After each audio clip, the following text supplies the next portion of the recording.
Isang ligtas at mapagpalang araw sa inyong lahat. Sa bawat paglalakbay, may mga bagong kwento. May mga bagong lugar na matutuklasan. At ang mga sandaling mas masarap kapag kasama ang pamilya. Sa episode na to ay pupunta tayo sa Camp Mori.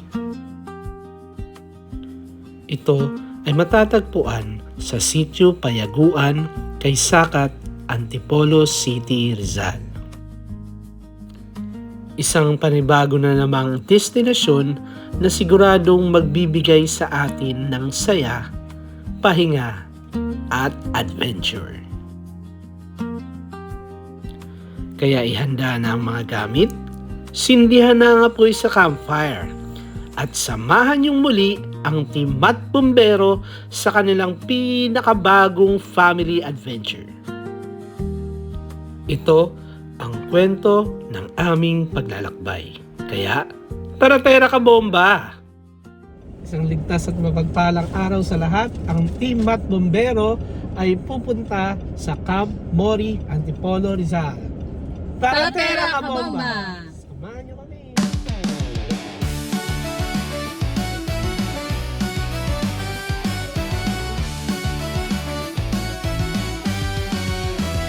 Tara na mahal, sumakay na tayo. Sa tera handa na ang biyahe mo. Hangin ng dagat, bundok at gubat. Sa ganda ng Pinas, puso ay kumakabog agad. Tara-tera ka bomba, sabay sa saya. Magkasawa, magkakbay sa bawat biyahe na. Sa araw at gabi, kwento at tawa. Sa daan ng buhay, sama-sama. Camping! Tara na ngayon, mag-travel, mag-camping hanggang sa bukas at kahapon. Hi guys! Kasama ang mahal at buong pamilya. Sa bawat Hi, Kuya. hakbang, saya ang kasama. Sa tabing ilog, apoy ay sindihan. Timpla ng kape, ilalim ng buwan. Kwentuhan sa bituin, awit ng hangin. Mga alaala natin ay sisiklab din. Maikli ang oras, kaya yakapin ng araw. Sa bawat biyahe, pag-ibig ang bawon palagi raw. Hindi kailangan ng magarang plano, basta magkasama sapat na tayo. Tara-tera ka bomba, tara na ngayon. Sa ganda ng Pinas, puso ay umahon. Camping sa bundok o baybayin man, pag-ibig ang tent na ating masisilungan. Sa terang mundo ay mas malapit. Sa bawat kilometro pangarap ay kapit. Kabomba sa buhay, tapang at lambing. Sa biyahe ng pag-ibig, ikaw ang aking hiling. Tara-tera ka bomba, tara na mahal. Mag-travel, mag-camping dito sa Pilipinas. Kasama ang mahal at mga mahalaga. Tara-tera ka bomba, saya ang pamana. Tara-tera ka bomba, tara na ngayon. Mag-travel, mag-camping hanggang sa bukas at kahapon. Hanggang sa kahapon, kasama ang mahal at buong pamilya. Sa bawat hakbang, saya ang pamana.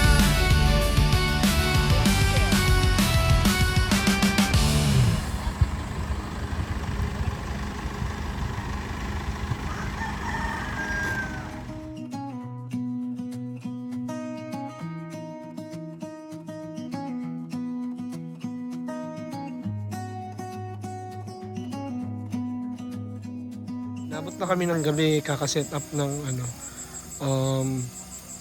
X6 Pro. Okay. Kabomba, mami. What are you cooking? Grilled tuna pa nga. Tuna pa nga. Okay.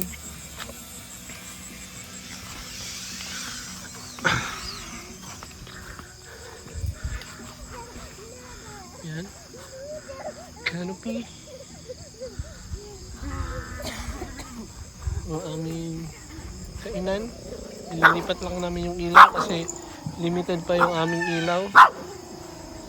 So this is our X6 Pro. Ito yung setup namin ngayon. Ayan. So yan naman yung mga bata. How are you kids? How are you? Hello. Sa electric fan. Okay naman? Opo. Okay. Our neighbors. Ang kanyang setup.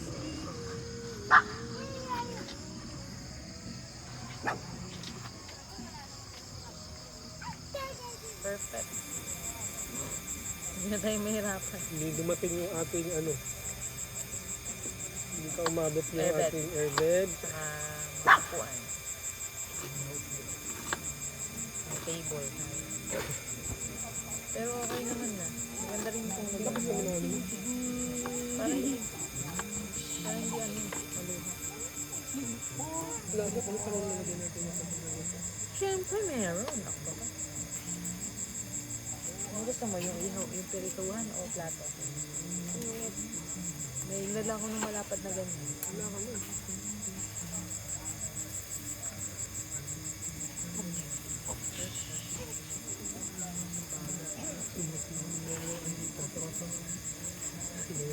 Ito maganda.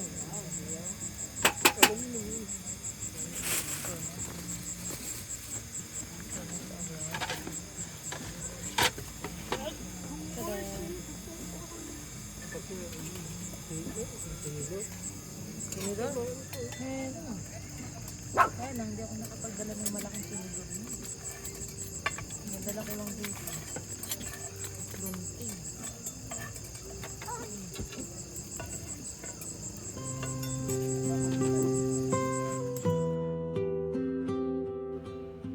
Mga kabomba, inabot na nga kami ng alas 8 ng gabi sa pag-set up ng tent at paghanda ng aming kakaining hapunan. Kaya pagkaluto nga ng aming inihaw na tunang panga, agad na namin itong nilantakan. Ang sarap nga ng pagkain kapag nasa camping. Kaya napaisip ako, bakit nga ba mas masarap ang pagkain kapag nasa camping? Pareho lang naman ang dinadala natin pagkain sa camping sa niluluto sa bahay. May kanin sa kaldero, karni sa stick, hotdog, isda o liempo na dahan-dahang iniihaw sa uling. Pareho lang din naman ng ricado, asin, toyo, kalamansi. Pero bakit parang mas masarap ang bawat kagat? Siguro dahil sa apoy, sa init ng uling na dahan-dahang nagluluto habang ang usok ay sumasabay sa hangin ng bundok. Siguro dahil sa pagod, sa paglalakad, sa pag-set up ng tent, sa paghahanap ng kahoy na para sa apoy. Pero higit sa lahat, mas masarap ang pagkain sa camping dahil kasama mo ang mga mahal mo sa buhay. Habang may nagbabantay sa inihaw, may nag-aabot ng plato, may nagkukwentuhan at may biglang tatawa ng malakas. Sa camping, hindi lang karne ang iniihaw sa apoy. Iniihaw din ang mga kwento, ang mga tawanan, ang mga sandaling magkakasama ang pamilya. Kaya kapag kumakagat ka sa simpleng inihaw sa camping, hindi lang lasa ng pagkain ang mararamdaman mo, kundi ang lasa ng samahan, pagmamahal at alaala na habang buhay mong dadalhin. Kaya sa mundong mabilis, nakakapagod at nakaka-stress, ito ang aming pahinga, ang aming bonding ng pamilya.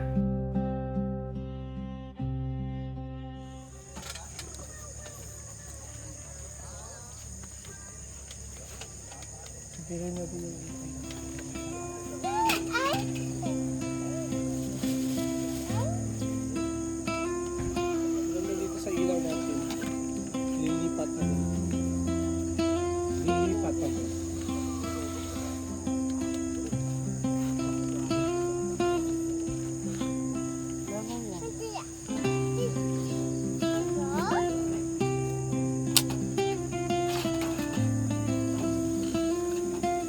Tanggalan ng skin, no?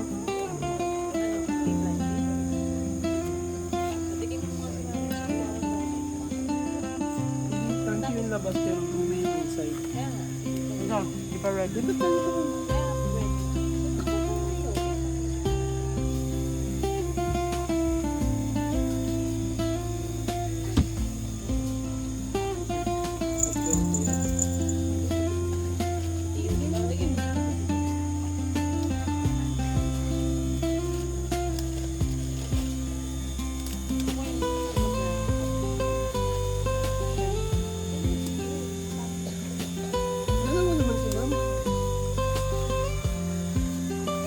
Ano yan?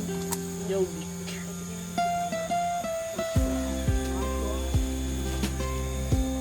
Sa level up.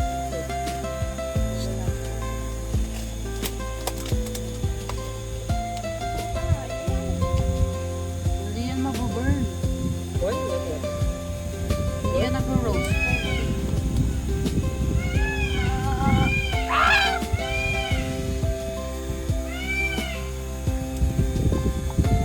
Kasi yung kay Tio na ganyan. I've tried that before.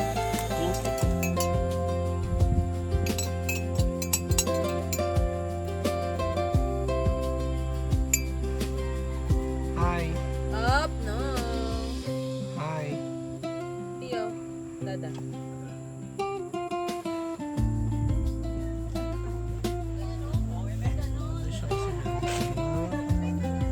Side, wall.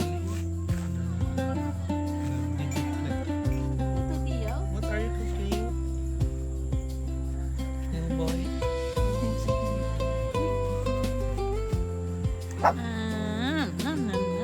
Yummy. Yummy.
Kuya, dapat matakot.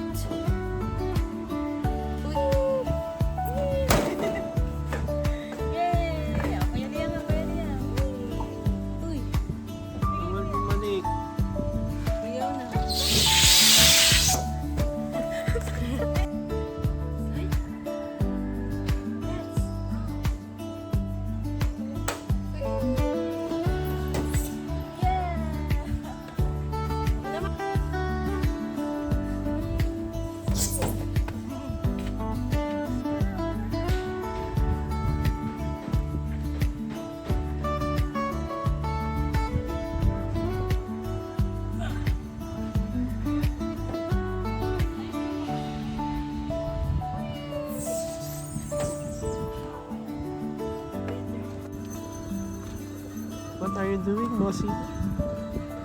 Relaxing? Bossy? Nagkamot na na ulo. Okay.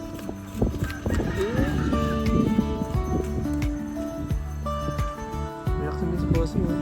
Bossy, relax ka na, Bossy.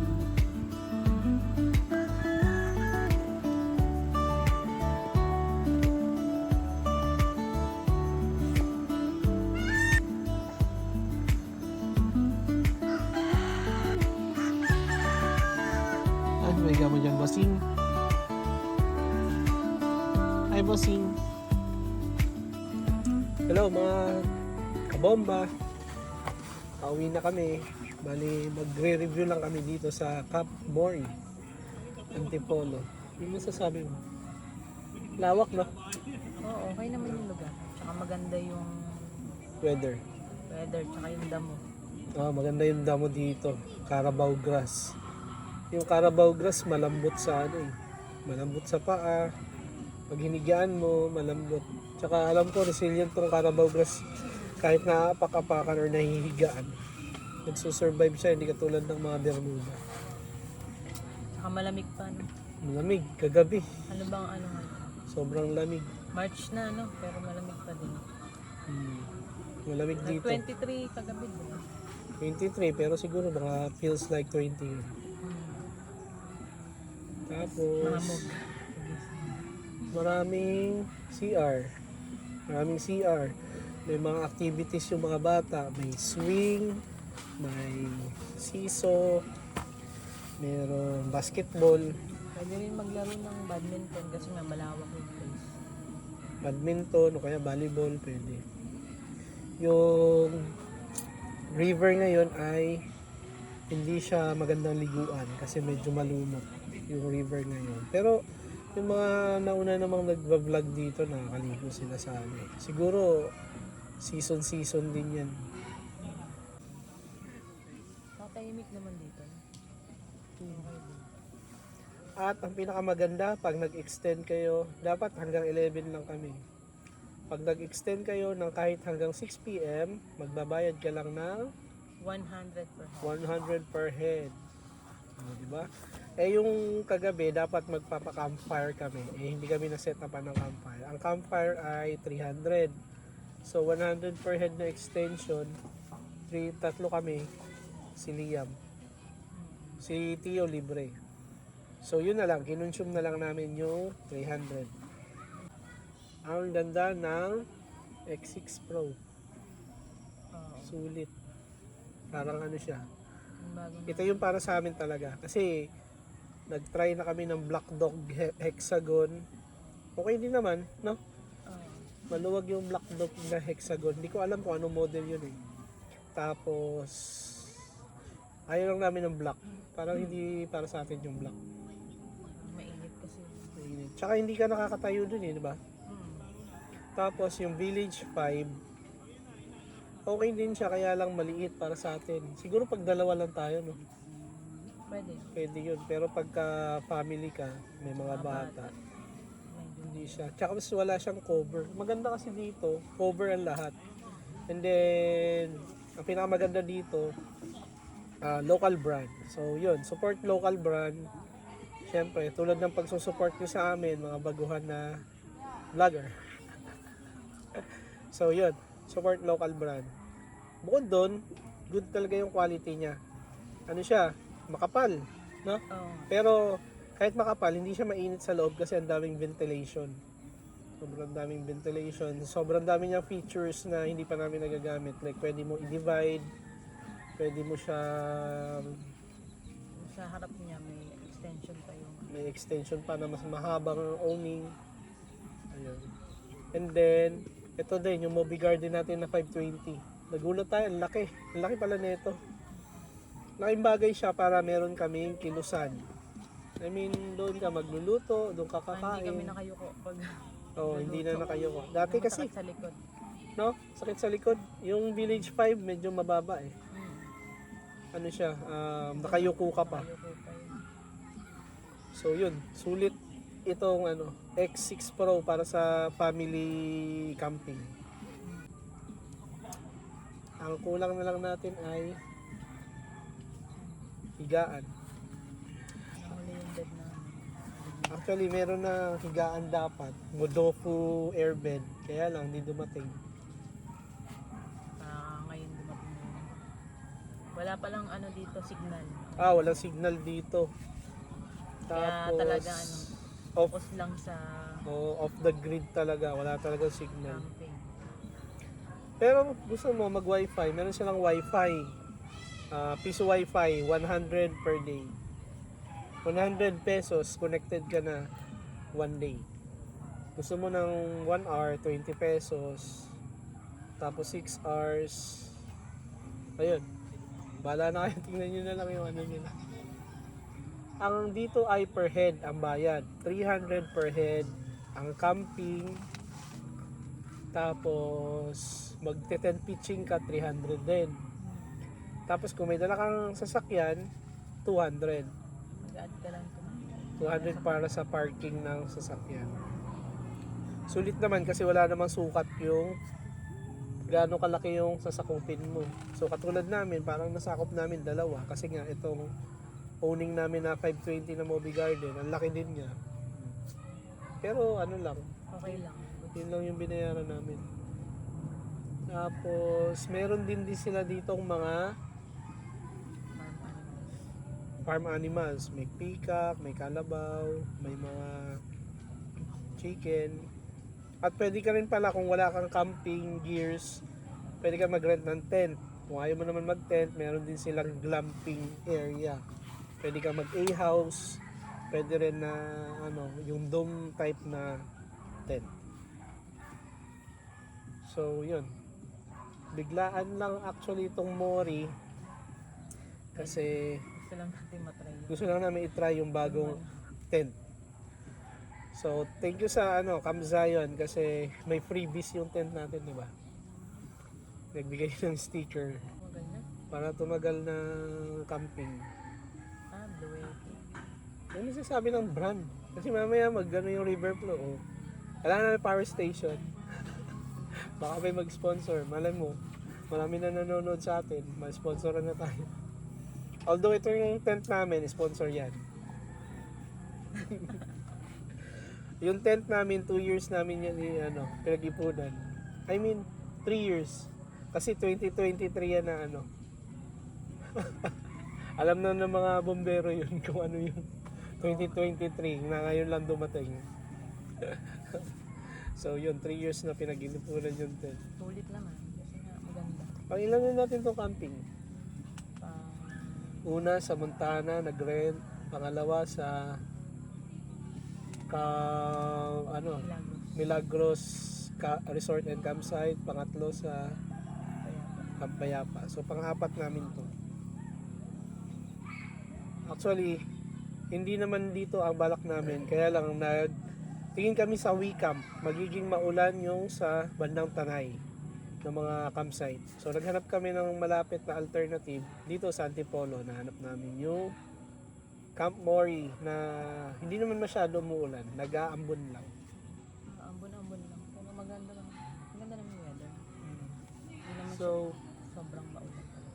marerecommend mong mga family camping pumunta? Dito. Marerecommend mo dito pumunta? Oo, ma-recommend ko naman dito. Kasi maganda talaga yung lugar. Tsaka si Tio, sobrang saya sa grass. Nahiga pa ka sa grass kasi ang lawak na. Yun lang, hindi maganda ang tubig na river ngayon. So, bye-bye. Till next na Adventure. family namin adventure. Bye-bye, Taratera Kabomba. Bye-bye mga kabomba. Taratera ka bomba.